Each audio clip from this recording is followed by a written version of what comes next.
People are saying this is a make or break year for Penn State, and it's not hard to see why. After countless years of disappointment in almost seasons, fans are expecting a lot out of 9th year head coach James Franklin this season. It is not hard to see why people are saying this. James Franklin, ever since he took over a dysfunctional Penn State team, has done an impressive job turning them into perennial contenders each year in the Big Ten. However, he can't really seem to do much else outside of that. And to a lot of Penn State faithful, this is a big problem, as they are not content being second fiddle to the Big Ten's best and are hungry for a championship contender. The past 2 seasons, Penn State has looked good on paper, but they've come up just short every time, almost repeating the exact same regular season 3 years in a row. Playing good but not good enough to seriously contend in the Big Ten. However, this year many experts predict them to rise above that doomed fate and finally be among the Big Ten's best and the entire college football landscape's best. Today I will look into to see if Penn State has what it takes this year to finally rise above mediocrity now that the defense is obviously going to be good. That's not a problem. I'll quickly go over why the defense is so good, but I'm not going to spend too much time here because of the main focus around this Penn State team is their coaching and their offense.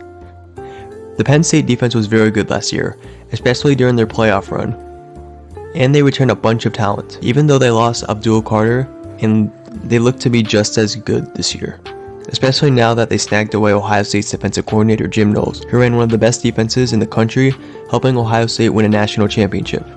They will be even better this year. They returned 7 starters from an already stout defense that ranked 8th nationally in scoring defense, at just 16.5 points per game allowed. They returned defensive star Deanna Sutton, who has been around Penn State for a while, and preseason All-American Zane Durant on the defensive line. At linebacker, they get elite transfer to an already experienced and vaunted position group and defense as a whole in Allar Campbell, who brings in 76 tackles and 6.5 sacks worth of production. I think he's a very underrated piece of this Penn State defense in the linebacker pool that also brings back Tony Rojas and Dominic DeLuca. And their secondary also looks to be very well set, with one of the best safety duos in the country with Alabama transfer King Mack and one of the most productive safeties in the Big Ten, Zeki Wheatley. Their quarterback core as a whole is less elite, but still one of the better in the country, with all Big Ten third-team defensive back AJ Harris, and have productive Elliott Washington and intriguing junior Zion Tracy, manning the cornerback number 2 and slot corner roles. Even with the losses of Abdul Carter and Kobe King, they should pick right back up from where they were last season, and I'm excited to see what they can do with new defensive coordinator Jim Knowles. The offensive side of the ball last year was the main issue with Penn State, and why they couldn't ascend into the upper echelons of the Big Ten.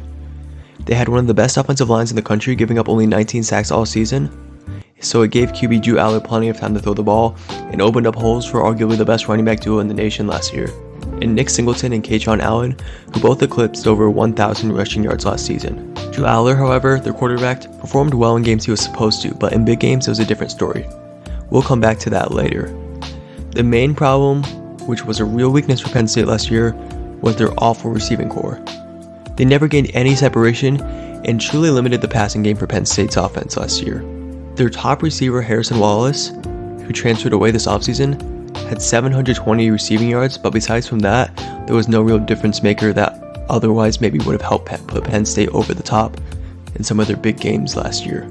Amari Evans was their second leading receiver, and he only had 415 receiving yards. And their next highest receiving yard leader was Liam Clifford with only 286 yards. Truly abysmal, and while I usually don't value skill positions a lot, especially when compared to the trenches, in this case it is totally reasonable to think Penn State could have had one of the best offenses in the country if they had good wide receivers. Their other position groups were all really solid, and were as good as anyone in the country. This year, they surprisingly retained almost all of that talent. First and foremost, the offense received a major buff this season when Nicholas Singleton and Kaytron Allen both announced they would be foregoing the 2025 NFL Draft and staying in school for one more year. This means they will return over 2,000 rushing yards and over 3,000 all-purpose yards worth of production, making this Penn State running back group easily one of the best in the Big Ten and in the country in my opinion.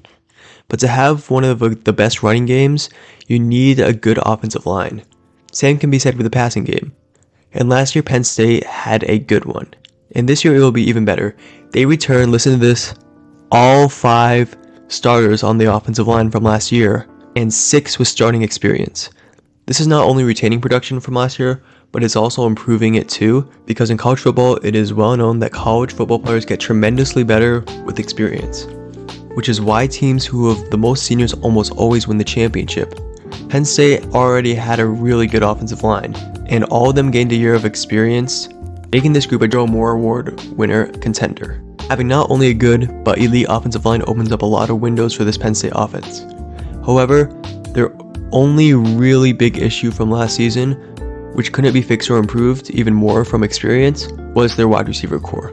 Now, a smash-mouth football team who relies on defense and likes to run the ball would usually be fine with a subpar receiving core.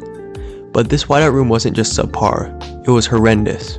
Penn State couldn't pass the ball efficiently at all in their big games, thanks in part to that receiving room who had no production outside of one guy, and their tight end and quarterback play, which I will get into in a moment.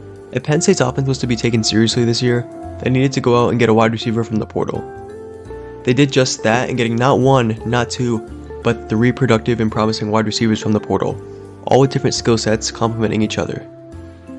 The first guy was Kyron Hudson, a wide receiver from USC who had 462 receiving yards on 38 receptions in 2024, which might not seem like good production, but keep in mind, he played behind 2 more prominent targets for USC in Zachariah Branch and Amario Williams, and still got 12.2 yards per catch, and really turned on the Jets late last season.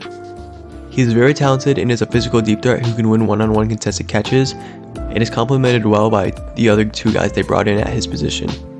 They got Trevor Pena, a true slot wide receiver who can hopefully remind Penn State fans of KJ Hamler when he was there. He has great speed and route running, which Penn State sorely lacked last year. From his time at Syracuse, he racked up 941 yards and 9 touchdowns on 84 catches last year. His 941 receiving yards are 220 more than Penn State's leading receiver last year. And Pena isn't even the most productive receiver that they got out of the portal either. They snagged Devontae Ross out of Troy, who had 1,043 receiving yards and 11 touchdowns on 73 receptions. He is speedy, yet good in one-on-one situations, which is perfect in a receiving room with the slot specialists and a one-on-one deep threat guy. He is the perfect middle ground for this team and will round out this vastly improved receiving room. They fixed their only weakness on offense last year, tenfold, so it is believed Penn State can contend for a national championship with their elite defense and similar offense that fixed their only weakness. So what seems to be the problem, man? Why does the title of the video say otherwise? Well, I lied. Wide receiver isn't their only weakness from last year. A weakness they didn't fix was their quarterback, Drew Allar, who plays at the most important position on the football field, a position where you can't contend for national titles without a really good one. But wait, you ask, isn't Drew Allar ranked as one of the best quarterbacks in all college football by experts? Doesn't he have one of the strongest and most talented arms in college football? Isn't he a projected first-round pick? What blasphemous nonsense are you spewing, Mr. Verberger? Sure, there is a reason to think that after the reasons I have already stated, and he has decent counting stats. His 3,327 passing yards to go along with his 24 passing touchdowns to 8 interceptions, and a 66.5% completion percentage are nothing to sneeze at too. My problems with him arise when looking into his statistics more deeper, as well as him not passing the eye test for me. Let's look into his stats further, shall we? His counting stats are impressive, sure, but we need to look at how he gets those counting stats, and more specifically, who he gets those counting stats from, and even more specifically, who he does not get those counting stats from.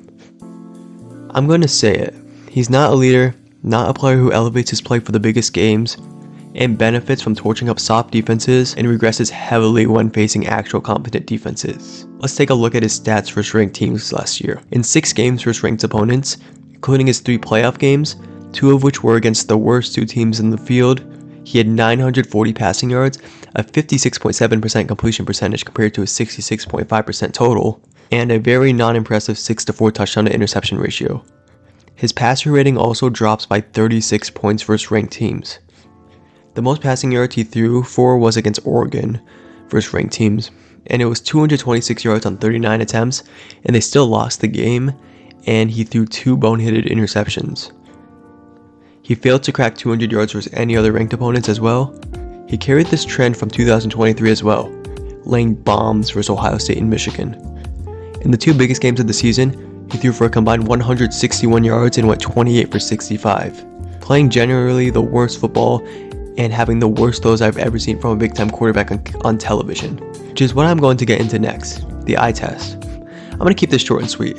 Is a quarterback who can lead his team to a national championship going to make this type of throw like he did versus Notre Dame, still in the game with the dumbest interception I've ever seen, or chucking a ball into a tightly and very obviously covered receiver versus Oregon, his second of the day, or in 2023, throw a pass to absolutely nobody on 4th down to seal the game versus Michigan?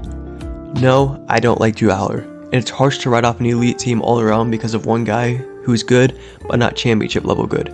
But I think Penn State is doomed to fail because a failure to Penn State is not winning the Big Ten, and not at least making it to the national title game. And you need to be very nitpicky when evaluating these types of goals, and I'm doing that with Drew Allar. I don't think you can win a national championship with a QB as painfully uninspiring as Drew Allar, who can be borderline terrible in high pressure big game situations. And I don't know if a year of experience is going to improve him that much. I mean, this is his 3rd year starting. Oh yeah, and James Franklin can't win big games to save his life too, so that's a second big reason why they aren't stiffing a title this year. Anyway, it would be fun if they prove me wrong. They definitely have the team to do it. They fixed their wide receiver room. They just need Drew Allar to be a totally different quarterback in big games, and James Franklin to finally win some big games this year. I think they definitely have the chance to win a Big Ten championship, even if Drew Allar plays uninspired. But if they truly want to win a national championship, I think that Drew Allar needs to play good. But if Drew Allar plays good, they have all the pieces. I think they're going to go far if Drew Allar plays good. What do you guys think? Leave your opinion in the comments below. Thank you so much for watching. It would help me a ton if you liked and subscribed, as it is completely free and it helps me grow my channel a ton. I have more planned on the way as we begin to kick off this great game of college football this season. As always, I will see you in the next video. Make sure to check out some of my similar content on the end screen. God bless. Peace.